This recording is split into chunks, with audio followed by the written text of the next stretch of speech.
Hi, it's Charlena with Weight Release the New Thought Way, and it's dark in here, so let me try something else. All right, there, nope. All right, I'm gonna have to open the curtains, which I don't want to do because it is hot in here.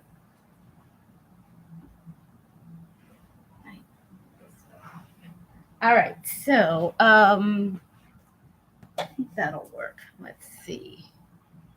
It will work, yes. All right, so Weight Release the New Thought Way. And if you haven't subscribed, please subscribe down below. Leave me a question or a comment. And this is still dark. Maybe I'll turn on my light. Give me 1 second. Actually, I can talk to you.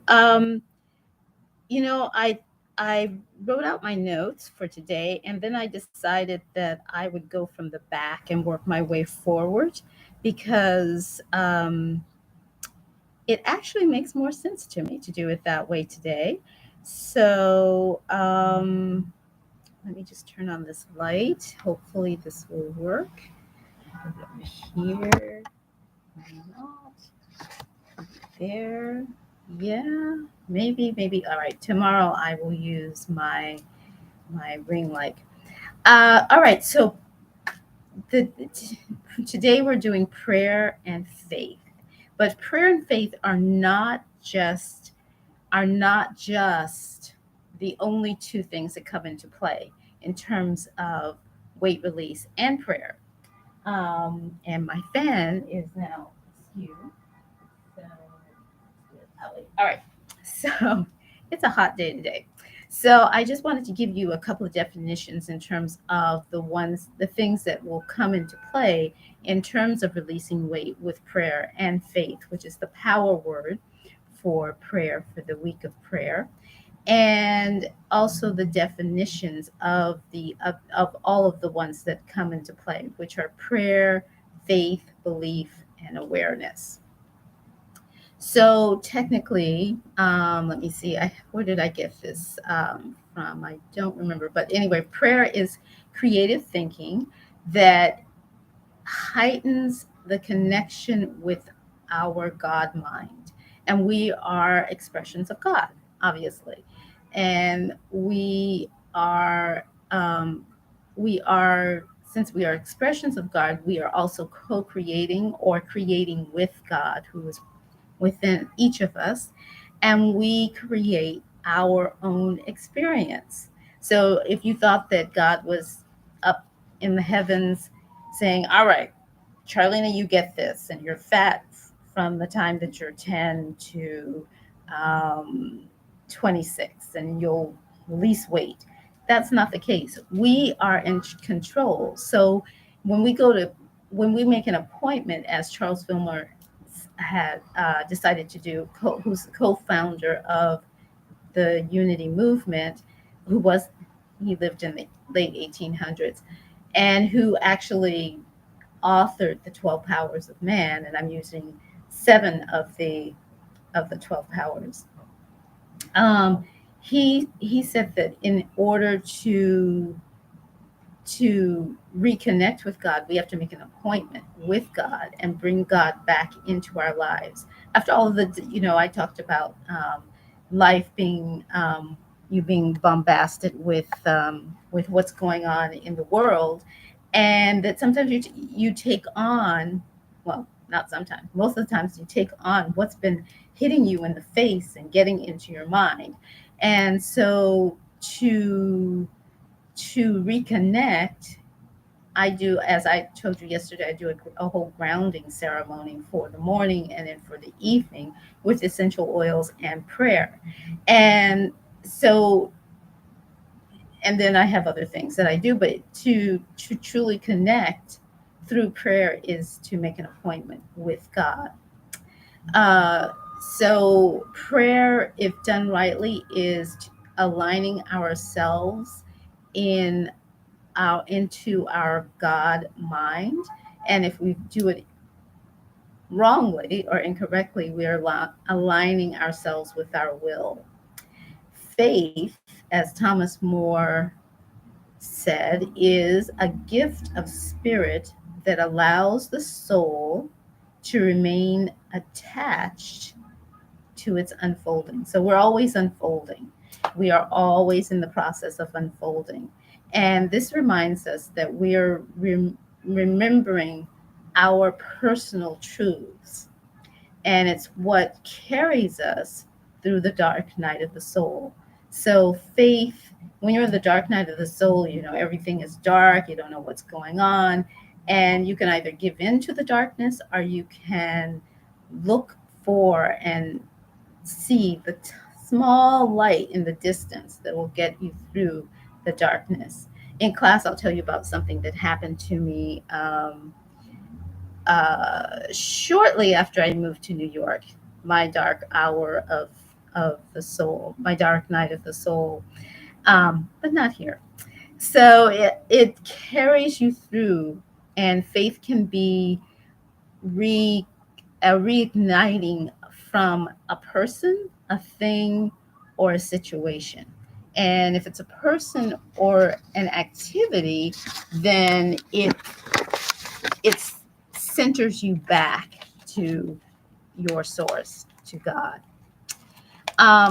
Awareness is becoming fully conscious. In life, we can get, as I say, bombarded by what's going on in life, and then we forget who we are, where we come from, what is our true selves from within out, and we start to believe that whatever is being said to us is true. Like in the case of weight, you're too fat, you'll never lose weight, that sort of thing, or that the world is coming to an end and you're in the midst of it. Those are beliefs of the masses of the world, but they don't have to be your belief. You can live from the idea that, as God said, the word is yada yada, and God is the word. God is with the word, and God is the word, and the word is God. So you, from your awareness of whose you are, you can get back and be awake and away from the unconscious behavior of the mass race. Some questions that you might want to ask yourself is, what do I really desire? What changes do I desire? And then pay attention to your feelings, pay attention to your behaviors. And then faith, and I see my time is ticking away, or excuse me, belief is is close to faith, but it functions consciously and unconsciously.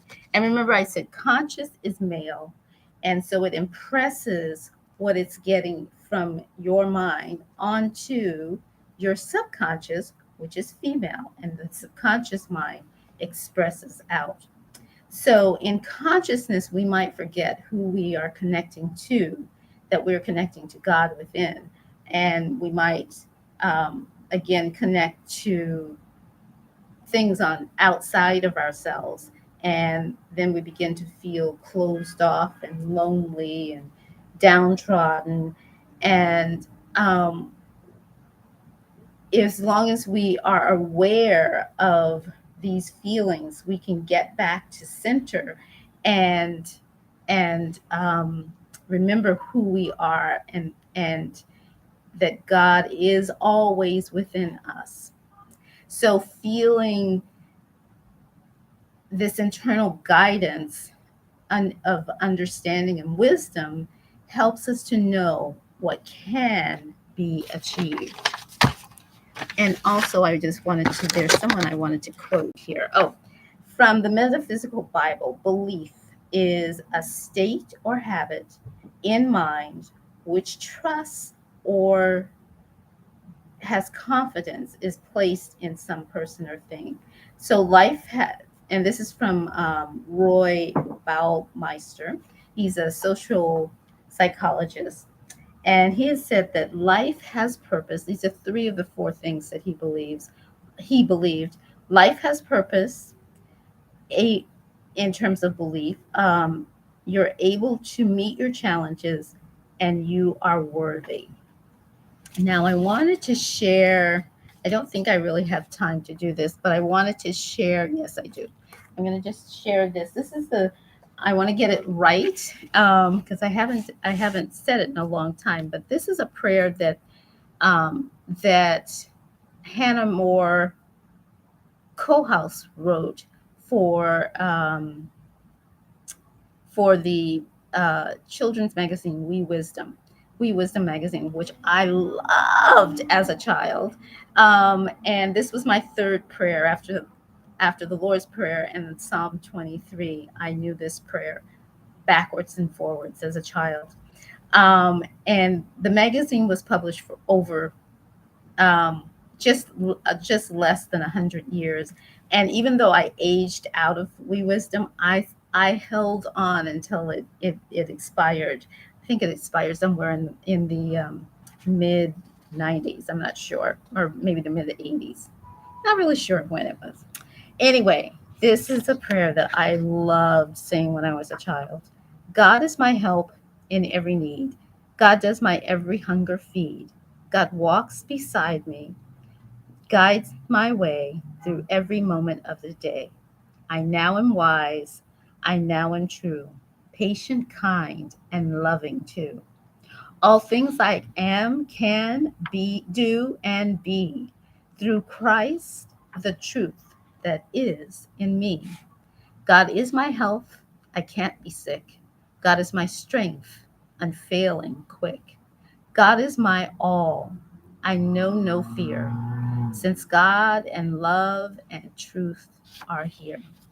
So those were that was one of my favorite prayers as a child. And maybe that's why I'm so perky. In any case, this is Charlena with Weight Release the New Thought Way. Join me again tomorrow. Subscribe below, leave me a comment, I hope, or a question, please. And I will see you tomorrow. It's great to be here.